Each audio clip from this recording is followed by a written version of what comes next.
Sir চলিত মাহৰে আপোনালোকে দৰমহা যি পায় সেয়া বন্ধ কৰি দিয়া হ'ব আৰু যাৰ ফলত কৰ্মচাৰীসকলক অনলাইন প্ৰশিক্ষণ লোৱাৰ কাৰণে কোৱা হৈছে আৰু ইতিমধ্যে শিক্ষকৰ লগতে বহুতো কৰ্মচাৰীসকলকো অন্যান্য কৰ্মচাৰীসকলক এই আদেশ দিয়া হৈছে।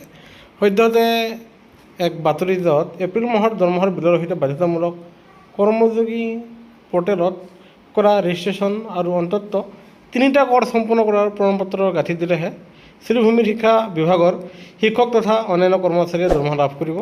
এনে পঞ্জীয়ন আৰু পাঠ্যক্ৰম সম্পূৰ্ণ নকৰা 452 জন শিক্ষক কৰ্মচাৰীৰ এপ্ৰিল মাহৰ দৰমহা বন্ধৰ বাবে প্ৰক্ৰিয়া আৰম্ভ কৰিছে শিক্ষা বিভাগে। এই সন্দৰ্ভত শ্ৰীভূমিৰ জিলা শিক্ষা বিষয়াকালি এক আনুষ্ঠানিক জাননী জাৰি কৰিছে। উল্লেখ্য, ভাৰত চৰকাৰৰ পাৰ্চনেল ট্ৰেইনিং বিভাগৰ নিৰ্দেশ মৰ্মে ৰাজ্যৰ পাৰ্চনেল বিভাগে কৰ্মচাৰীসকলৰ দক্ষতা বৃদ্ধিৰ বাবে অনলাইনত 31 মাৰ্চৰ ভিতৰত AI আৰু চাইবাৰ ছিকিউৰিটিৰ ওপৰত অন্ততঃ এটা কৰ্চ কৰিবলৈ নিৰ্দেশ দিছিল।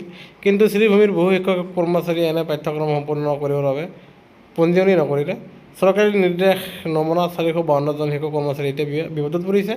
উল্লেখ্য যে কেন্দ্ৰীয় চৰকাৰৰ সকলো কৰ্মচাৰীৰ দক্ষতা বৃদ্ধিৰ বাবে 16টা ভাষাত 24টা কৰ্চেৰে আইগত কৰ্মযোগী নামৰ এটা পৰ্টেল মুকলি কৰিছে, যাৰ জৰিয়তে কৰ্মচাৰীসকলে নিৰ্দিষ্ট সময়ৰ ভিতৰত নিৰ্ধাৰিত বিষয়সমূহ আয়ত্ব কৰিব লাগে। কিন্তু পৰ্টেলত অসমীয়া ভাষাক যি ৰূপ দিয়া দেখি বহুতৰে চকু কপালত উঠিছে। পৰ্টেলত এনেধৰণৰ বাক্য আছে যে টাৰপলিনেৰে মৰি দৃঢ়ভাৱে বান্ধি খটপট ৰেফত বনোৱা হয়। লক্ষণীয় শিক্ষক কৰ্মচাৰীৰ সেৱা বিধিত নথকা এনেধৰণৰ পাঠ্যক্ৰম গ্ৰহণ নকৰাৰ বাবেই এতিয়া ভয় ভাবুকিৰে শিক্ষকৰ দৰমহা বৃদ্ধি কৰিবলৈ ওলোৱা বুলি অভিযোগ উঠিছে। কেৱল কৰ্মযোগীয়ে নহয়, ৰাজ্য চৰকাৰৰ সকলো গ্ৰুপ A, B আৰু C কৰ্মচাৰীসকলকো পাব্লিক প্ৰকিউৰমেণ্টৰ ই-লাৰ্ণিং কৰ্চ কৰিবলৈ বাধ্যতামূলক নিৰ্দেশ দিয়া হৈছে। অসম সচিবালয়ে ফেচ ৰিকগনাইজেশ্যন এটেণ্ডেন্স ছিষ্টেম বা FRS-ৰ জৰিয়তে দৰমহা দিয়াৰ ব্যৱস্থা কৰা হৈছে। দক্ষতা বৃদ্ধিৰ নামত কাজেই ব্যক্তিগত কোম্পানী নিয়ন্ত্ৰিত বিভিন্ন অনলাইন ব্যৱস্থা তথা পাঠ্যক্ৰম পঢ়ি ৰাজ্যত এতিয়া ভাৰাক্ৰান্ত হৈ পৰিছে চৰকাৰী বিষয়া কৰ্মচাৰী।